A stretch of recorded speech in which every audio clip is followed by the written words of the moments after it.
Welcome to the Second Button Podcast. This is our first episode. I'm Andrew Walsh, and my co-host is... Brian Gower.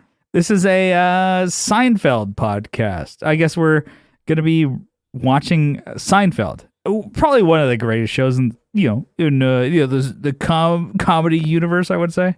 It's a top contender for sure. Yeah, it's up there. It's the top button. I'm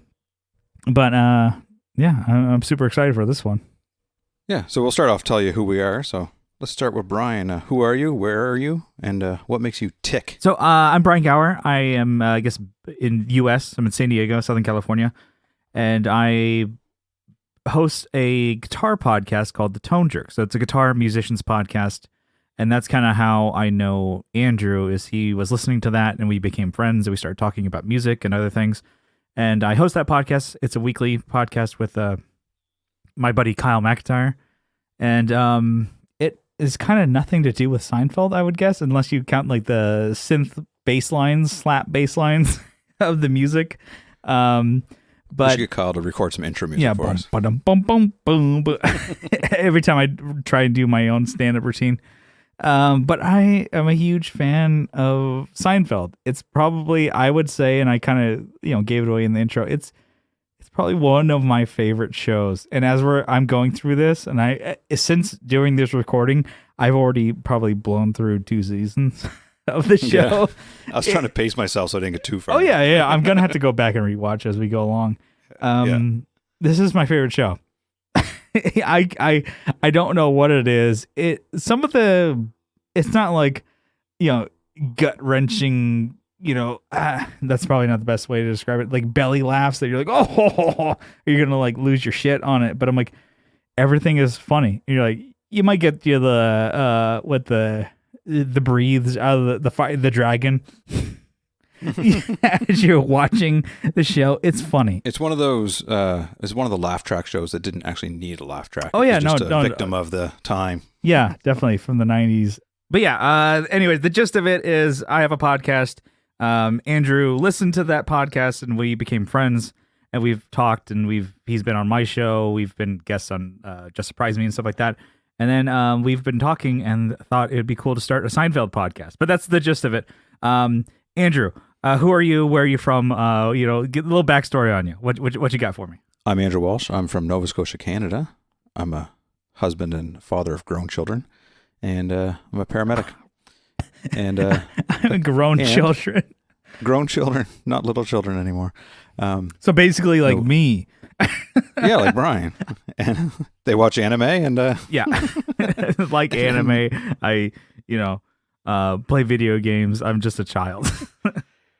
So I play guitar, like Brian mentioned, and not in a band currently. We had something happen in the last year and a half that kind of messed up live performances. So that's on the back burner for now, but I'm trying to get into recording my own music at home and getting that all figured out. And I'm getting there. Mostly motivation is my biggest hurdle there right now. Yeah. But yeah, same as Brian. I watching Seinfeld. I grew up watching Seinfeld. It was kind of my teenage years was all Seinfeld, and something I reference probably every day, some reference from the show in one way or another. So yeah. At work, at the ammo stations, I used to hang a picture of the Kramer. I'd print that off and frame it and put it wherever base I was working at. And I forgot it at the last base I worked at, so it's still hanging up on the wall there somewhere. I like Kramer. It. Yeah. I'm gonna cut in McFly here. I got a picture of the Kramer in my home studio. I got the Kramer, in frame for your camera. Oh yeah, yeah, I love it. Yeah, I think I should probably get one for the office here too. Yeah, inspiration. So Seinfeld came on Netflix this week for both of us. Yeah. And so yeah, we both started watching it, and we at episode least 1. Yeah, got through episode 1, right? Yeah, I watched the first season. It's only 5 episodes first season, which I didn't realize.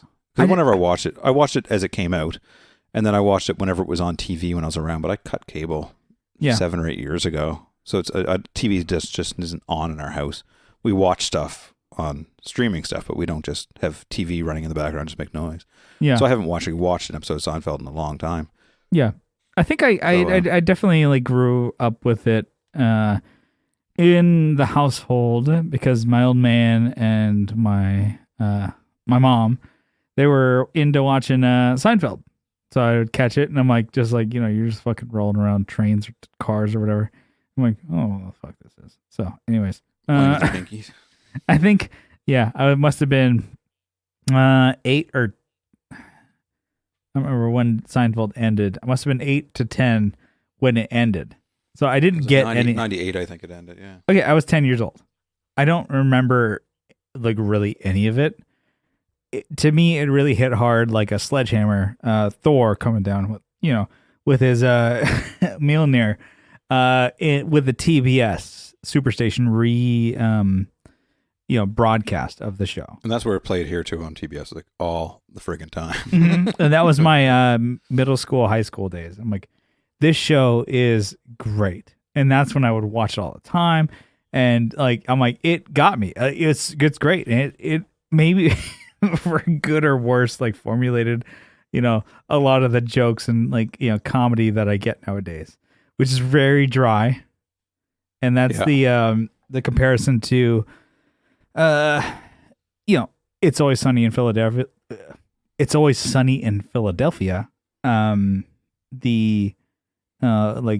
characters don't give a shit about each other or anyone. Yeah. Because they don't. It's Seinfeld 2.0. Yeah. It's Always Sunny is definitely more exaggerated. It's more like everybody's the Kramer, which is cool and could be fun. Yeah. Whereas like there's no straight guy in it. It could be the Mark of the group. Whereas in Seinfeld, there's more of a dynamic. It could be Elaine is the straight guy, and George or Jerry, whoever is aligning the crew per episode, depending on the episode. Yeah. So anyways, definitely it goes into some dynamic throughout the show, but episode 1, it was mainly the differences between. It was the pilot, right? Yeah. So the logo, all season 1, the logo is just Arial font, whatever, white Seinfeld on black. And the opening to the first one, they cut away from his comedy bit. They cut away to a black screen as they put each different person's name up on the screen. Uh-huh. So it felt so weird just watching. I was like, something feels weird. And I wasn't sure what it was. Then Ashley, my wife, she pointed out, she goes, they keep fading to black every time they put a different actor's name on the screen. I was like, that's what it is. So it just didn't quite feel like Seinfeld. What I'm looking back thinking this is what Seinfeld was. It didn't feel like it as it got introduced. But then as the episode continued, you started seeing bits and pieces of what we remember of Seinfeld. Like George is pretty bang on in the first episode as what his character is. It didn't really change much since that first episode. But Jerry just kind of, I think it was his first acting gig was this show. He just seemed kind of awkward. He's wearing like a baseball t-shirt over a t-shirt, and that's not really the Jerry Seinfeld we know as a character from the show, right? He's always button-up shirt kind of. Yeah. You need to have like the 2 sizes or 1 size too big, tucked into like jeans 1 size too small. Yeah, exactly. Yeah, a little too high. with the red sneak or the white sneaks. Yeah. Tucked in. Yeah. Have you ever tucked in a t-shirt or a shirt? I tuck in a t-shirt if it's going under a sweater. If I'm putting a sweater on, I'll tuck in the t-shirt sometimes. That's what I'm like. Sometimes watching some of these like early 90s, mid 90s, season 1 is like early 90s. I'm like the styles, it's pretty funny. I'm like, oh, dang. And that's like, coming from like, I don't know, what am I, a millennial now? That's what I am. And watching it, I'm like, all right, we could probably bring some of these styles back, but yeah. I'm watching these. It's I'm about like, time. Yeah, I'm like the really puffy button-up shirt. I'm like, you're wearing that at your house? Who the fuck wears that? Just around the house. Well, yeah, when you're around your house, I don't know what about you, but I'm like, dude, I'm fucking rocking basketball shorts and a fucking like t-shirt with a fucking mustard stain on it, dude. I'm lucky to have pants on when I'm at home, man. It's basketball shorts or jogging pants if I'm wearing pants at all. So. The styles of the show, and like they all wear like fucking, what is it, the trench coats? Yeah. Like you'll see Jerry doing his stand-up. He's wearing like an oversized, must be like a size 44 dress coat that hangs down halfway down his thigh, and there's these huge ass shoulder pads in, so they stick out. He looks like a supervillain or like a It's scorpion from Darkwing Mortal Duck, Kombat or dude. something. He's Darkwing Duck. DW. Yeah, and I don't, it's pretty good because I'm like, I don't know, it's like just seeing the difference in the style, especially like Elaine, definitely the really puffed up hair. Yeah, the puffed up hair with the low knot in the back for the ponytail, like it just this huge head of hair.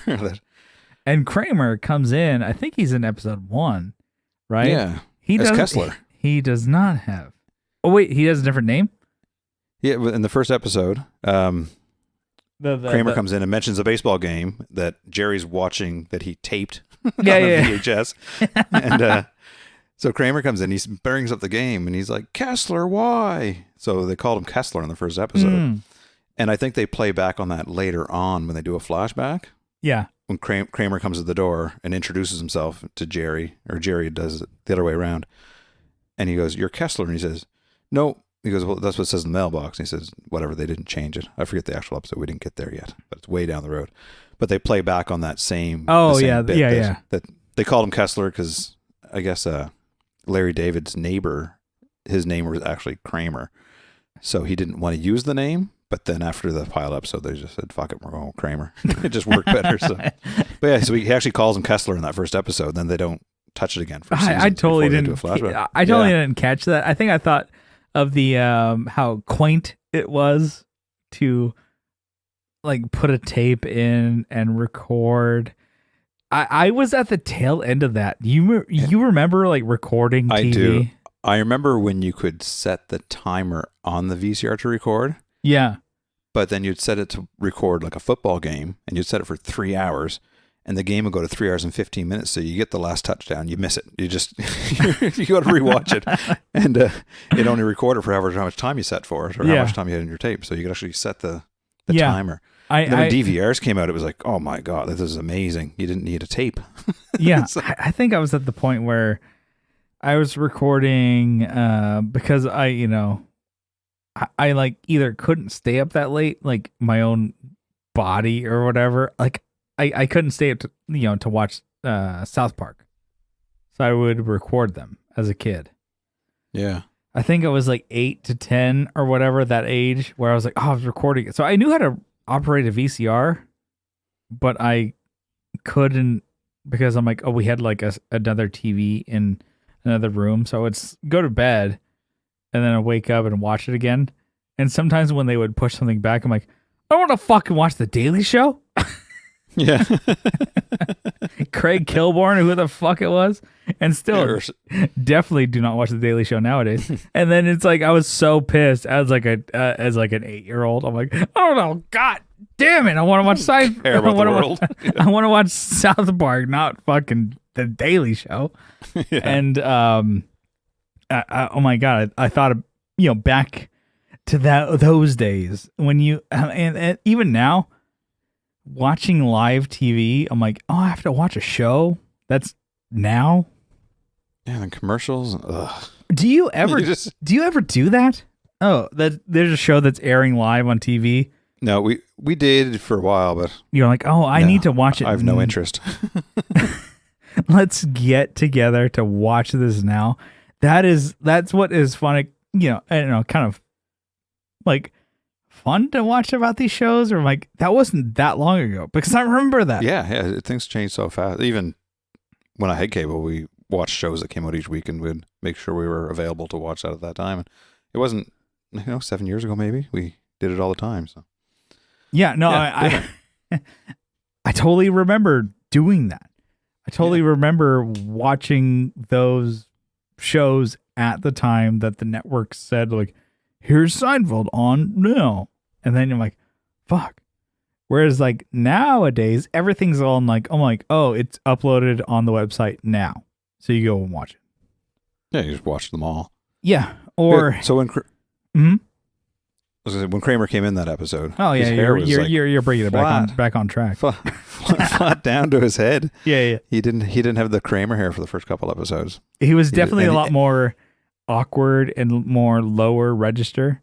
He's more bringing it into Jerry and to be like, wow, this person is in my apartment, instead of like, oh, here's my weird friend. It was like, Yeah, this random guy is in my apartment now. And the first couple of episodes, he wore a robe for the first few episodes, and that was it. He had a robe, and he had flat down to his head hair, and he was you could see he was trying out different expressions and stuff to build his character, but he definitely wasn't Kramer busting in the door Yeah. And right away. That took a few episodes. And another thing, I guess like when it started out, it was started with Jerry and George in the coffee shop, right?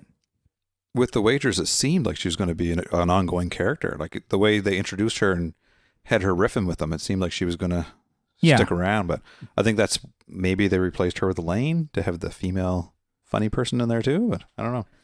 Yeah. So they were talking about like, I don't know, one of Jerry's girlfriends or a love interest or whatever, a girl he was dating or wanting to date. And they were kind of like, oh, is she, won't she, whatever.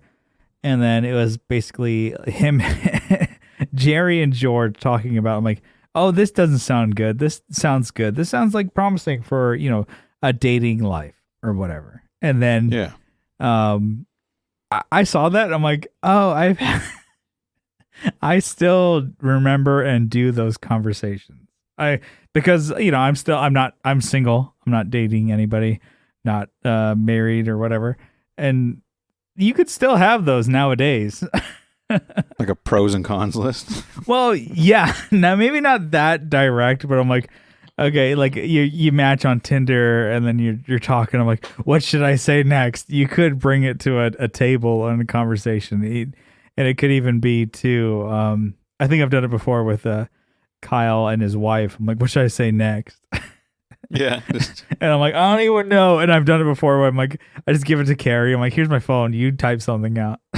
But you couldn't do that then. You had the conversation with your friends, but you're on your own when you had the conversation. Oh, yeah, when you're on the phone. Yeah. Almost 100% never you have those conversations that you're dating or potentially dating somebody on the phone. You never do that anymore. No. You never, because like people think you're fucking weird if you do.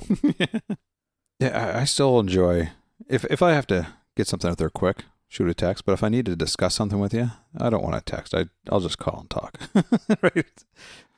Andrew, can you remember back in the days when you were dating? Did you remember those rules of dating? Yeah, I was dating days. I was quite young, back to teenage years, probably. Or it's like, okay, maybe you went on a date. But when I started dating Ashley, it was. But there were still rules, right? You couldn't just fucking go like, oh, I'm gonna text her right now because I feel like I need to. Yeah, you had to build up to it, right? Yeah. Like I think it was 2 days before the call, and if she didn't pick up, you leave a message, and then another 2 days you leave another message, and then 2 days you text, cut it off.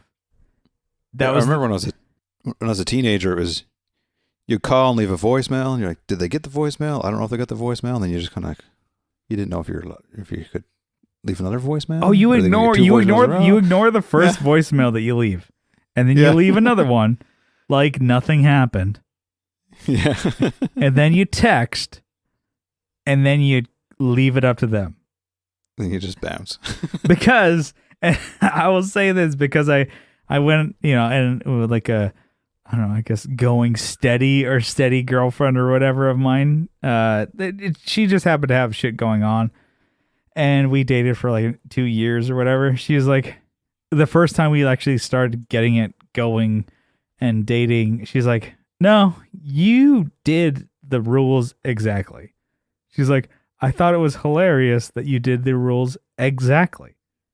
She knew you were doing the rules. Yeah, she like, I gave you my number. You called 2 days later. I didn't pick up. So you left a message. That was totally fine. The message wasn't awkward or weird because it sounds like you rehearsed it. You had it all written down in front of you. And then you called 2 days later, didn't even reference the other one. Or you said like, hey, I called just checking up on you to see if blah, blah, blah. And then, you set something down. and then you text, and then you backed off. It's like, and then once I figured all my other shit out with, family and work and shit like that, I texted you back and you were available. It's like, so I wasn't like hanging on. I obviously was living life. It's just like, I thought it was funny that you followed the exact rules. Going down the checklist. But that was like back like fucking like 7 years ago. So who knows what it is nowadays with the youngsters and the TikToks and shit like that. Who knows? Oh God. Who knows? I hope to God you haven't been on Tinder nowadays, but it's like no, it's wild. I don't know. I had a guy I was working with, and he was talking about plenty of fish, I guess. Yeah, but he's calling it POF, and I worked with a guy for like a week, and he's talking about POF all the time, and I have no idea what the guy's freaking talking about until the end of the week. I'm like, okay, so what's POF? He's like, I've been talking about it all week. I'm like, yeah, I've been just guessing. Yeah, I've just been pretending I know what you're talking about. Yeah. And I don't know if you swipe right or left or what. I never use that stuff. So I've only used Tinder, and it's only come up, but like that I've like been able to like kind of match with people that I already know, and I'm like, I don't feel weird. You're like, that's Kyle. He's sitting across the room. Yeah. M for F or whatever. Yeah. Or M for M or whatever.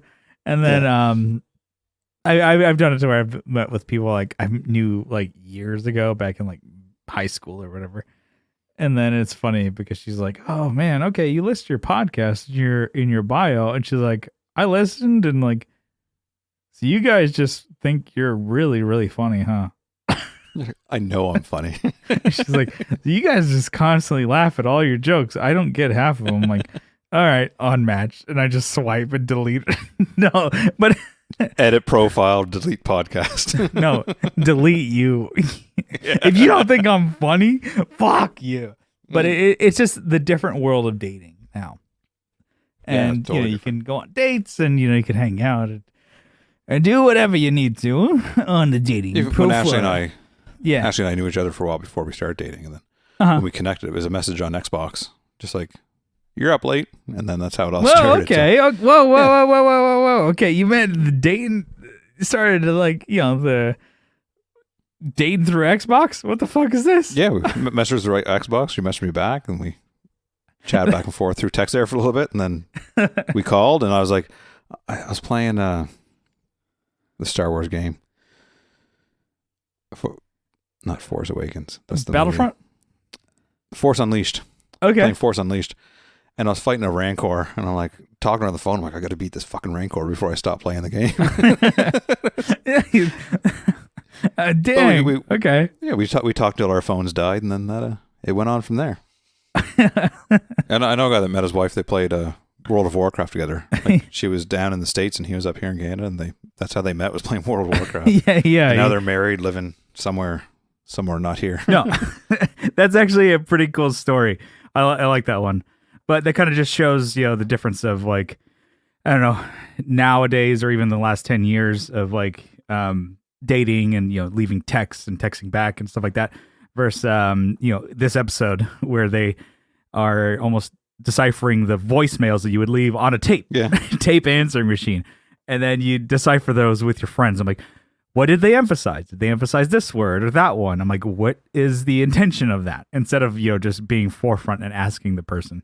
You kind of are playing the game, Yeah. And then the whole thing where it's like, oh, pick her up from the airport. That's like something that you would never do.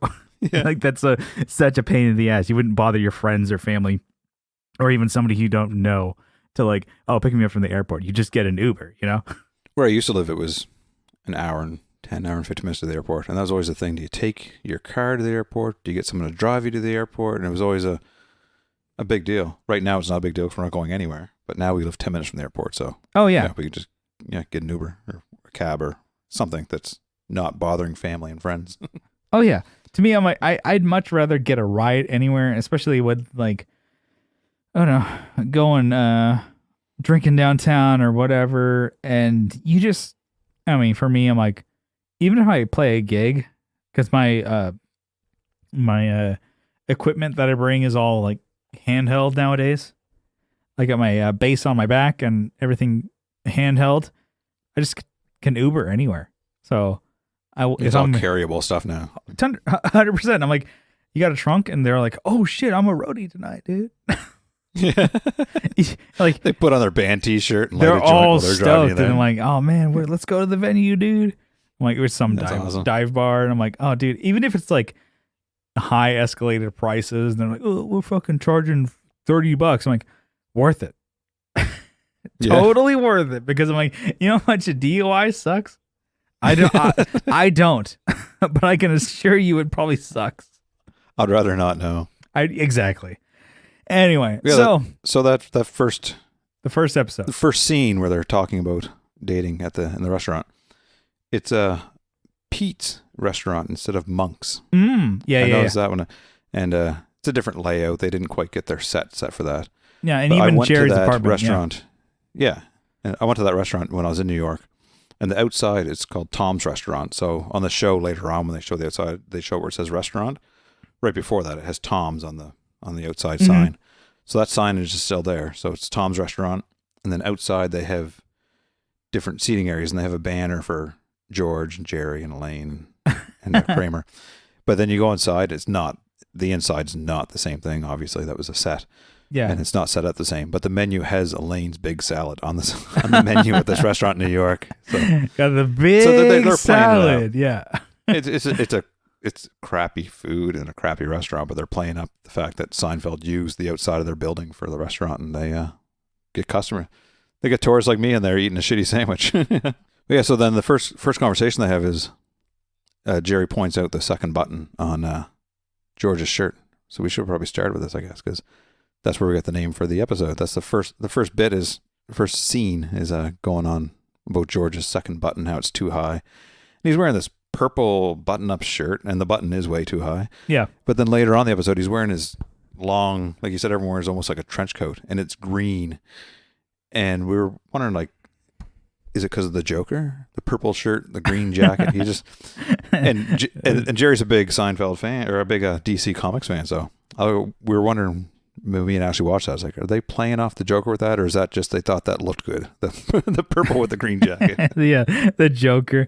But I mean, like, the whole bit that they were doing, the riff of the second button, it's true. Yeah. I'm kind of even big on the first button. I don't know. I mean, maybe I just have a fat neck, but sometimes I button that first button, I'm like, oh yeah, it's killing me. You buy a shirt that fits perfect, you gain 3 pounds, that top button is not closing. I don't know why. You breathe, and then you gain a pound. But that's why I'm always like pretty rocking it loose. I'm always like cutting that first button off and just like rocking a loose tie. Even if I'm anywhere, at a wedding, don't give a fuck. And then people are like just thinking like, oh, this dude's fucking rocking. You can even undo that button after you get your tie on. Just oh yeah, and then people are just fucking like, oh, we just got like a little loose tie. What out? We just get a little Rodney action on that thing. Like, yeah. No regard, cool. no regard. Casual. Yeah, no regard, no respect. We wear button-up shirts for work, but the top button doesn't get done. It's just a totally second button across the board. See, that's a move. That's a move. Let's see, from Andrew of the Second Button podcast. You got to go second button only. Take the top one off. Yeah, just clip it. Anyway, I'm doing my best to throw you off. But yeah, we're at the coffee shop. We're talking about the second button. We're talking about the whole riff. George and Jerry, they're talking about the gal pal that Jerry's going to be meeting up. He doesn't know anything about her. He doesn't really know where he stands, at least. Yeah. She's like, she wants to stay with him. She wants to meet up with him on a business trip, see him, because she's on the business trip. So, George is like, I'll, meet up with you if I can. And I know the whole situation that they're doing, because I'm like, you analyze this message or text or voicemail with your friends of like, what does she mean? What does this mean? Because I need to, what's my move? Yeah. You don't know. You're trying to analyze something that you only have your one side impression, and you feed that to your friends. So they're not getting the full picture either. Right? And nobody knows really, because it's like, no. It's only a one-sided conversation. Even if it's text of a yours and hers, or, theirs or whatever, it's like, you don't know. And so you wouldn't want to start off your conversations like, you can't be too direct because then you just sound like a friggin' weirdo. Yeah, it's like, look here, you piece of shit. Yeah, what's your intent? Yeah, I have to say, but and it's kind of cool. So they ultimately, like, Jerry plays it kind of in the middle. He plays it cool, and she ends up coming and to New York and staying with him. When you think about it now, I'm like, that's the best move. Could you imagine going to a major city? Of course, you want a friend to stay with. Yeah. I stayed in a hotel in New York. I wish I had a friend there. You're like, hey, I'm flying to San Diego. Brian, can I sleep on your floor? I'm like, yeah. So, I mean, that's what I'm doing. So, yeah. Just roll out a mat beside mine. Yeah, we got floor space over here.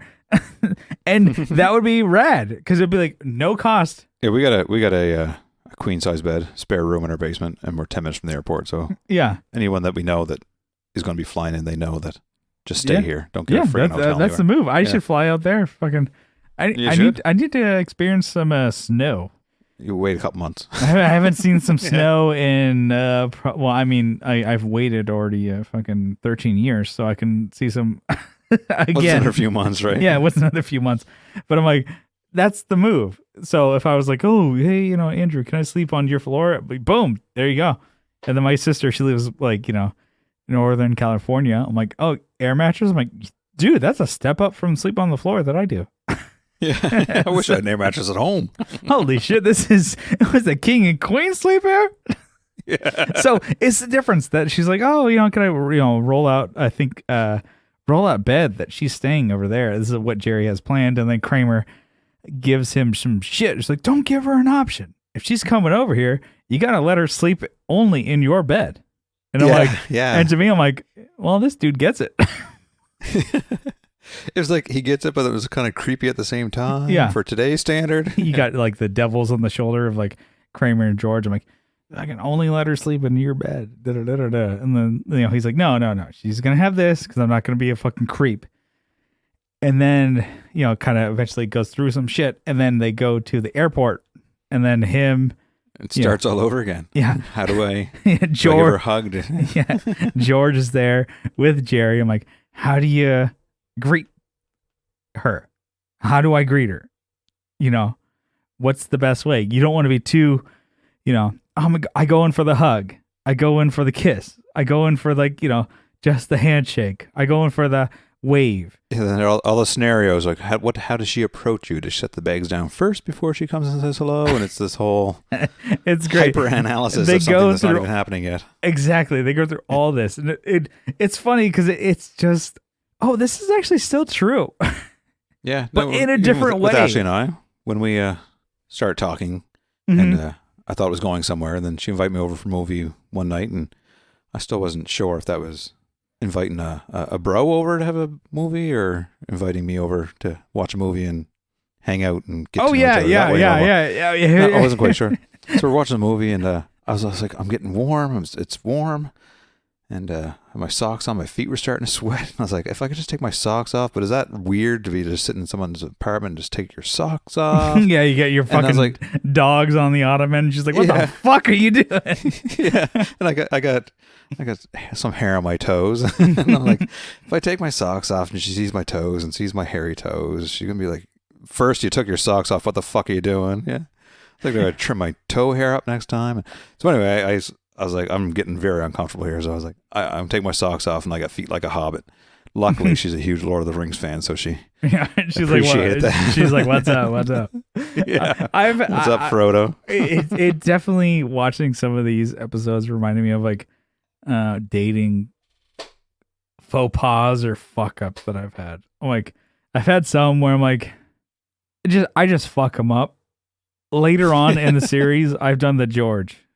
Of like, oh, we should come up for some coffee. Coffee keeps me up too late. I'm gonna go home. I can't be awake all night. Yeah, and then I go home. I've had some where I've gone to somebody's apartment, just like, or like we go and get Thai food. She's like, oh, it'd be too uncomfortable to eat here. Let's go back to my place. I'm like, okay. I'm like, oh man, I think the Thai food that I had was too spicy. All right, I'm gonna go home and drink some water. and then I go home. Because she doesn't have water at her house. Well, because I just didn't want to like fucking impose. And then I realized I'm like, oh, damn. Yeah. And I'm like, I was like, it could have. It was weeks after. I'm like, I'm so stupid. She was. Fuck. You wake up in a cold sweat. You're like, damn it. Yeah, I'm just like suck the air out of them. It's like you would like the cinematic move, like only into my eyeball. I'm like,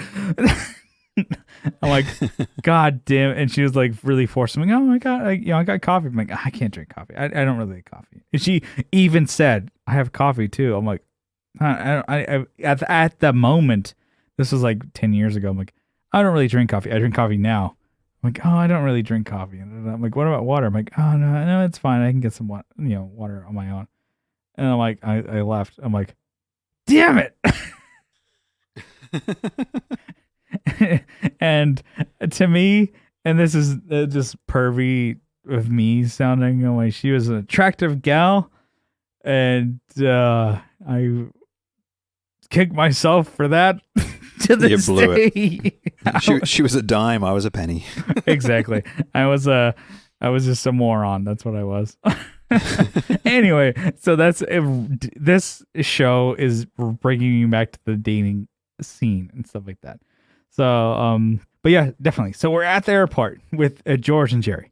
They're talking about all those scenarios. Like, what if she gives me the hand? Or what if she sets her back? Blah blah blah. And then while they're talking, she comes up and gives her, Jerry the surprise hello, where she covers his eyes with her hands. Yeah. And says, "Guess who?" And then they're both like, "I don't know what that means." And she went over and set the bags down far away before she walked up to them. They didn't even see that part. They didn't know that she set the bags down. So the cue that they were looking for was missed. So it was a fun greeting. There was nothing like embracing about it, but also like she was super close, and she, this is like them like analyzing the whole thing.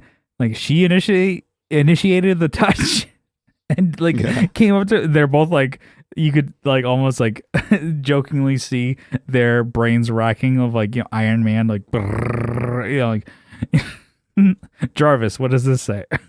They came up question marks across the board, like the Mario 3 of just boom. And then when they get back to the apartment after that, they she asked for a glass of wine. Jerry's like, oh, and she dims the light down, and he really thought that it was progressing where he wanted to go. Exactly, yeah. But then the phone rings, and it's her fiance calling. And sounds a little jealous that she's staying with Jerry. But watching that scene, back to technology, when you had to leave wherever you're going, leave a phone number for that place. Oh, yeah, right? yeah. Like when you're young and went to a friend's house, you'd tell your parents your friend's phone number so they can call if they need you. And the fact that her husband didn't know where she was staying, it's just funny that, you made plans and your significant other or whoever you're closest with doesn't know what you're up to, but now everyone knows everything you're doing. You're texting and keeping updated, and people you don't care about know what you're doing on Facebook now. So, yeah. Because we update everyone so much on our life that it's just a different scenario for her to give her friend's phone number to her fiance, and yeah. She calls she calls Jerry's phone, right? Yeah, the fiance calls Jerry's. Yeah, house yeah. phone. And then so she's like, oh, don't worry about it. It's just with Jerry. And then she hangs up and she's like, oh, don't ever get, engaged. Don't ever get engaged. And fiancés. And like, it's just like the air of the room, like Jerry just like, okay, like, give me that wine back. You fucking. Yeah. Like, and then everybody, like, the laugh track cuts in, which is perfect because it's true. I was laughing. I'm like, God damn, dude. You can feel that because it's nothing but wrong signals that she's just giving him. And then you could say nowadays, well, she doesn't have to give him any signals. Well, he took that the way he could. Exactly. And that's what makes it funny too. Yeah. She was just doing her thing and he was misinterpreting the situation. Yeah. That's the dance. That's the dance of dating. And it was like a punch to the chest, though. Because you can have all the right intentions and be excited and fun about dating, and then it's just like, boom, gut check. Yeah. And then it ends. It's done pretty much. And then it ends with like a little stand-up bit of Jerry. I'm like, I love that. That's great. It's a super clean cut. I haven't watched like a sitcom like that in a long time. And I'm going back to one from like 1990, 1989 or something like that. 89, yeah. It's great. It's fucking awesome. It doesn't lose anything. Even though some things are off nowadays, nothing's wrong with it. You can still get everything. The comedy still hits. Mm-hmm. The main differences that I've noticed was just things like the corded phone sitting on the table. Yeah, or like tech. Stuff like that. Yeah, mostly technology stuff. And then there's things on the show that we know that changes later. Like in the set for Jerry's apartment, yeah, there's the bathroom door there. And over the side, there's that great big window area that disappears in later episodes. And there's no door to a bedroom. And Kramer kind of gestures over to the bedroom, and there's nothing there. It's the bathroom, and that's it. But later on, they have that hallway by the bedroom. Yeah, or by the bathroom. I think to show that there's a bedroom and stuff there. Later on in season 1, it kind of, the set at least like gets more, which we'll talk about in another episode. But it kind of like it's like the rest of season 1 kind of starts to feel more like Seinfeld. The pilot episode was like, this is enough like it that I can, get the gist, right? Yeah, you can see the pieces forming. Mm-hmm. But yeah, I mean, I guess this is our first episode. Basically, we're gonna figure it out as we go along. But I like maybe my role in this is just to derail Andrew as we talk about episodes. We might talk about 2 at a time, 3 or 4 at a time. But I'm liking this. This is fun. I love just. Initially, we thought 5, but I think with our side stories, we'll probably not get 5 done per episode. Yeah, we'll see how it goes. But I'm loving this. So thanks for listening to the Second Button podcast. First episode, inaugural episode. This is a lot of fun. I think the reason why I feel so comfortable about just like throwing shit at you is because I know you. So and we've done other podcasts together. So. Mm-hmm. Sometimes first podcast, they're just like, oh, I'm so nervous about talking to this person. And that, to me, I'm not nervous at all because I'm just like, fuck it. Let's just fucking talk about Seinfeld and get drunk, baby. I was a little nervous doing something that's my own project with you instead of just jumping in and co-host and we're being a guest. Yeah, no, we're less stakes. Yeah, we're gonna make it work. It's gonna be fun. So, episode 1 in the bag. We got it done. Episode 1 of Seinfeld. Yeah. Episode 1 of Second Button. And if anyone wants to follow us on Instagram, we're at the Second Button Podcast on Instagram. And we're on Twitter. If you want to go on Twitter, it's second 2ND button cast because Twitter's dumb and you can't have a long username on that one. Yeah. And we might get a Facebook group up and running. We'll wait and get this episode out and see how that goes. Yeah, we'll see how it goes. Stay tuned for that stuff. And then I'll link both of those in the description of this podcast. Thanks so much for tuning in. And then we're probably going to do this a bi-weekly podcast. I think we're going to commit to. So we will see you in a couple weeks. And until then, I will say bye-bye. Andrew, what you got to say? I need a catchphrase. I'll just say bye for now. Yeah, bye. We'll talk to you next time. We love you. Mwah.